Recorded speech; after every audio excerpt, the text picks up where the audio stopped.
Alors, je suis dans DaVinci Resolve, la version 20, et je vais parler des images clés. Donc ici, j'ai un plan vidéo sur la timeline. Je vais cliquer sur l'inspecteur, et ici, on voit des petits losanges qui correspondent aux images clés. Donc, par exemple, je vais positionner une image clé en cliquant dessus. Je vais déplacer mon curseur et positionner une autre image clé. Soit je clique à nouveau ici, soit je modifie un paramètre, donc par exemple le déplacement de la vidéo, et mon image clé est apparue parce que c'est devenu rouge. Si je veux revenir en arrière et annuler mes images clés, je clique ici et tout redevient comme avant. Alors, je vais faire une chose simple, je positionne mon curseur au début de mon plan, je vais modifier la position des X en mettant ma vidéo à l'extérieur du cadre, je vais positionner une image clé, je vais déplacer mon curseur par exemple jusqu'à 4 secondes et je vais déplacer la position pour faire apparaître ma vidéo.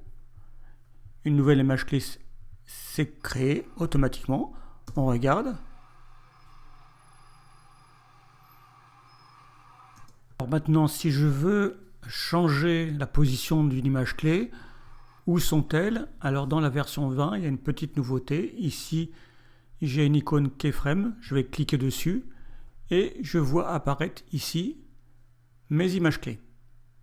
Alors si je veux déplacer une image, c'est assez simple. Bon, je vais mettre par exemple mon curseur ici. Je sélectionne en faisant un petit rectangle autour mon image clé. Je clique, je glisse et l'image clé est déplacée. Alors si on regarde le résultat, on voit que la vidéo se déplace, mais quand elle s'arrête brutalement. Si je veux qu'elle s'arrête en douceur, ici j'ai un autre petit icône, je vais cliquer dessus, et là je vois toujours mes images clés, mais je vois surtout les courbes. Pour ralentir la vidéo, je vais sélectionner l'image clé d'arrivée et je vais cliquer ici et je vais faire amorti d'arrivée. Et si je veux augmenter la quantité d'amorti, je vais cliquer sur mon trait ici pour augmenter. Et si on regarde le résultat, on a la vidéo qui s'arrête progressivement sur sa position. Alors je vais déplacer mon curseur. Ici j'ai un petit plus, ça veut dire que je peux ajouter une image clé ici et je vais pouvoir en mettre par exemple une autre là. Je vais ainsi pouvoir faire partir ma vidéo et de la même façon je vais pouvoir faire jouer avec les courbes de cette façon-là. Si je clique ici, je vais pouvoir gérer le zoom en fonction de la quantité d'images clés que je vois. Si je clique ici, je vais détacher la fenêtre et je vois à la fois les courbes et des images clés. De la même façon, on peut sélectionner plusieurs images clés et les déplacer facilement.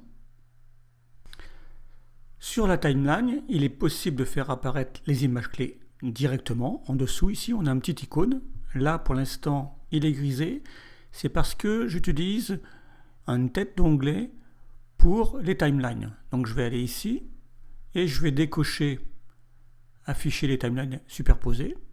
Et maintenant, je peux cliquer et voir mes images clés.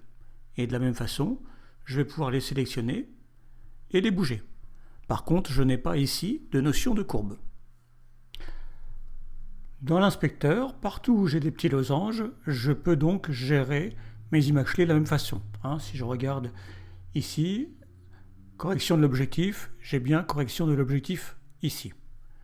Maintenant, si je veux ajouter un texte, je vais par exemple prendre un texte plus. Je le positionne ici, on va fermer les effets, je vais le sélectionner. J'ai aussi ici des images clés. Si je clique, je vais mettre mon curseur dessus.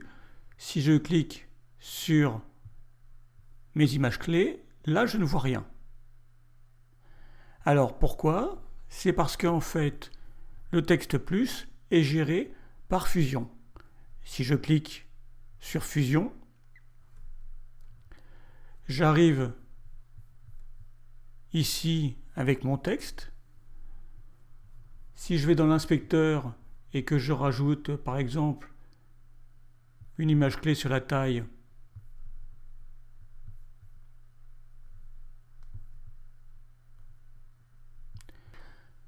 je vois ici les images clés et je peux les gérer de la même façon.